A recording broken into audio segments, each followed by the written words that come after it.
Paolo, welcome. And yours is a slightly different business, agri-tech business. The audience are going to be fascinated about what you do. Do you want to just share your business, how it started, and what is it that you're actually trying to contribute to this net zero sustainability journey? Oh, thank you, Trevor. Hi, everyone. My company, EVJA, is active in the precision farming sector.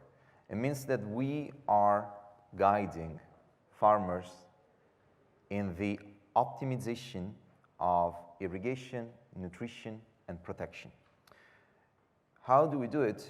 Is by monitoring the microclimate of the plants, air and soil with sensors, and providing insight on what happened to the crops with data analytics and what is going to happen with predictive models, which is actually our core business. We work mostly on predictive models that are concerning both irrigation and fertilization and plant diseases. We have two offices, just to give you like a very short introduction. We have two offices, one in Naples, Italy, where we were born 8 years ago, and one in Wageningen in the Netherlands. And we work in different countries all over the world. Basically, our system is able to work in any kind of environment. We work in berries tunnels in Mexico. We work in tea plantations in Bangladesh. We work in open fields, actually in the very desert of Qatar. And of course, we work with major companies in Europe as well. Our system, which is a patented system, relies on this compound of information that are gathered by the sensors and elaborated by the predictive models to basically tell the farmers when and how to take action. And coming to your question, of course, when we talk about optimization, we talk about optimizing the resources, being water, chemicals, everything that is used in the whole agronomic cycle. But we also have to think about that every time we take action on the field, it means we are producing CO2, right? Because irrigation is, in most cases, is done with engines that pump out water based on powered by fuel. Every time you take action on the field, you use tractors or other machines that, as well as powered by fuel. So we're talking about optimizing because we are aiming for precision. Precision means that I only take action when it's strictly needed. So I provide water in the quantity and in the time frame that my crops need it. So I don't have to spray chemicals every time a specific season is connected to the presence of a disease. I only do it when the actual microclimatic conditions are there for the disease to infect my plants. Okay? So all of this provide a very clear picture in real time of how to act. And this goes on, of course, on an economic level, if we talk about saving, cost saving, or if we're talking about improving the yield, quantity, and quality. But it's also very important because every major event that we have been witnessing lately, energy crisis, war, climate change, all of these have had a huge impact on agriculture. Energy crisis means that 2 years ago and last year, the Dutch production of tomatoes didn't start at all. It was just not convenient to start up the greenhouses for tomato production. It means that fertilizers had an increase of price that was like unbelievable in a very short time. And all of this calls for a support that helps in understanding what's going on the field and providing guidance on how to act. For example, also when we think about plant diseases, climate change has had an impact as well as on diseases, because the season where a specific disease used to attack my plants has been moving. And this also means that the experience, the know-how of the farmer is not enough anymore, because everything that is based on tradition is losing value, because things are not they used to be anymore. And so you need science, you need numbers, you need data that are providing a clear picture, providing a timely insight of what's going on so that you can take action when it's needed. Well, fascinating, and of course food production is, one of the drivers of declines in biodiversity and impacts on climate change. So it's great that you're looking at these technologies. You must be handling lots and lots of data from all of your sensors, and tell us a little bit about how you use that to predict what might be the right course of action for the farmer to take. Well, working on models, it's a complex activity that involves different kind of professionals. So you usually start with the formula that has been translated then in math and coded into the software. And then it starts the process of validation on the field, because you have basically two types of models. Statistic models that are guaranteed to work only in labs.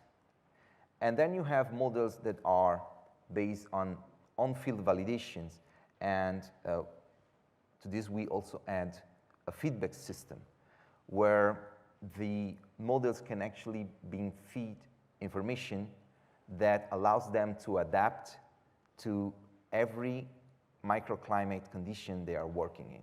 And this is how we have been able to work on prediction in different areas of the world, and both in indoor, greenhouses, open field, because the models that we develop adapts and becomes customized, tailored on the specific conditions they work in.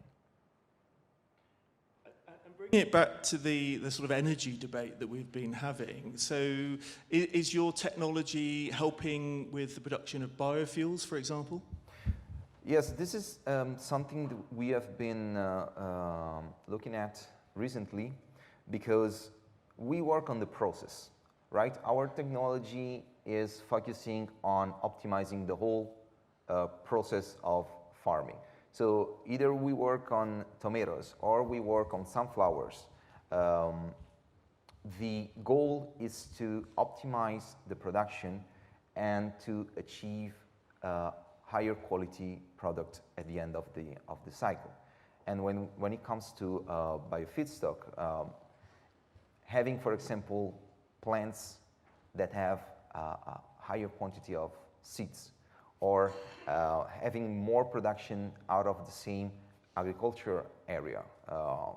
Not because we increase the seed density, but because we work on avoiding diseases that may cause harvest loss, okay? So all of this has an impact on the production of biofuel as well, of course. And the same thing applies to what we use to as a fuel and what we actually eat. So goals are different. I want more efficiency when I talk about biofuel, I want more to increase the healthiness of the produce when I talk about vegetables. But the process is the same. Audience, I've got lots more questions I could ask, but I'm going to turn to the audience. Any burning questions? Mahesh. Hi. So a question to all of you, but around the human change aspect, right? So you mentioned how the community is very welcoming of the wind farms and everybody wants to get engaged. So that's a good thing. And you mentioned how you've been working across Mexico, Bangladesh, different types of countries, communities. How have you seen that technology adoption land, especially in sectors where tech is not the go-to, right? So there is human knowledge that is the go-to. How do you see that land? You want to go first? I really like this question because so far we have been talking about environmental sustainability, economic sustainability, of course, but we haven't talked about social sustainability yet. And this question is addressing this point. And I think that it's very important to win also the community you work in. And there are certain topics that are very effective in involving the opinion and the feelings of the community. I'm going to give you just one quick example. We have been working on a research project together with the University of Pisa in Italy, University of Almeria in Spain, Tunisia in Akdeniz in Turkey, and this project revolves around the growing of tomatoes with high salinity waters. Okay, so this research it was aimed to allow the farmers in the Mediterranean area to grow tomato with water that was close to the shore, so close to the seawater, so with high salt content.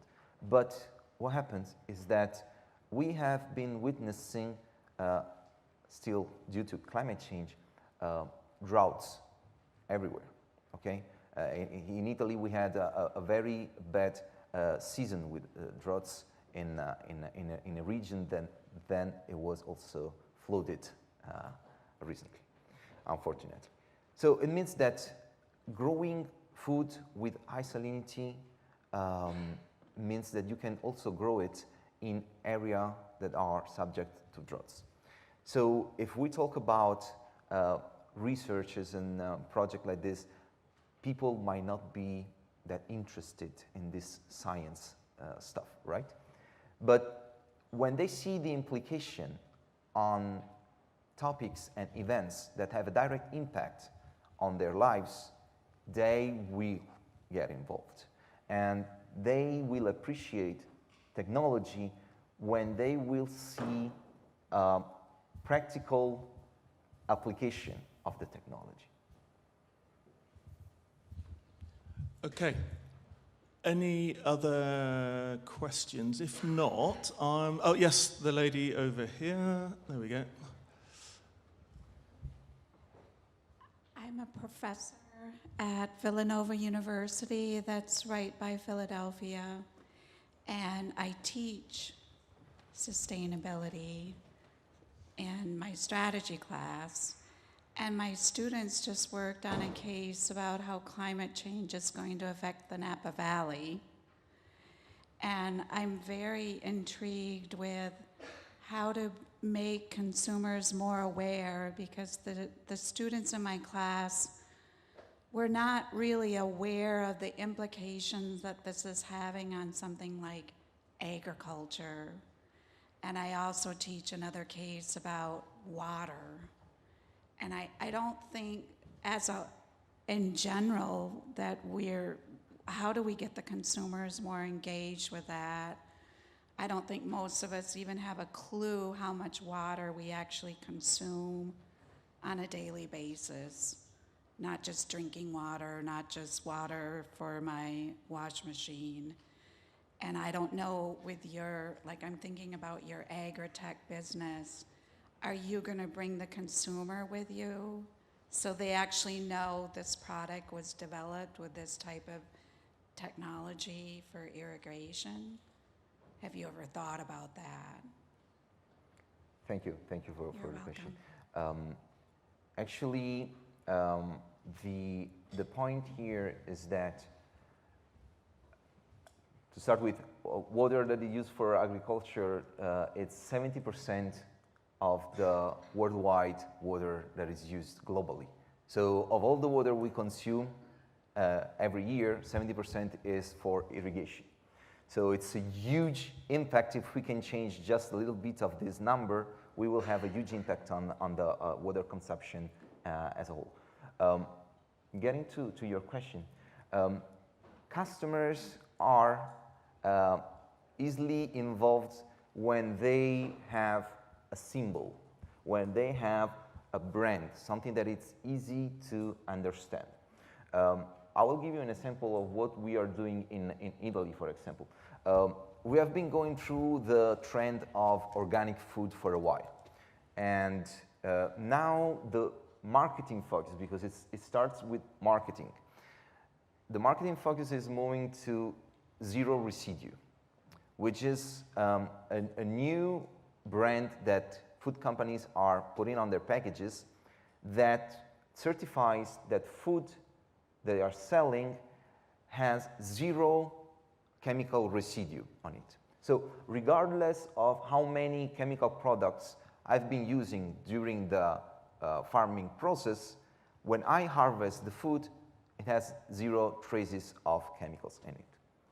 So if we can do something similar for water as well, something that certifies the correct usage of water, and we have certification like Global Gap, that is like a scorecard that certifies that you have been using irrigation water in a good way, so efficiently. If we get to the point where we have a recognizable brand that we can put on the packages, certifying that as today we are selling zero residue produce, we are also selling produce that has been saving waters or optimizing water. Then this is the key to get customers involved. Marketing can be really bad when it's just about selling products, but it can be really good when it's about winning the public opinion. Paolo, thank you very much.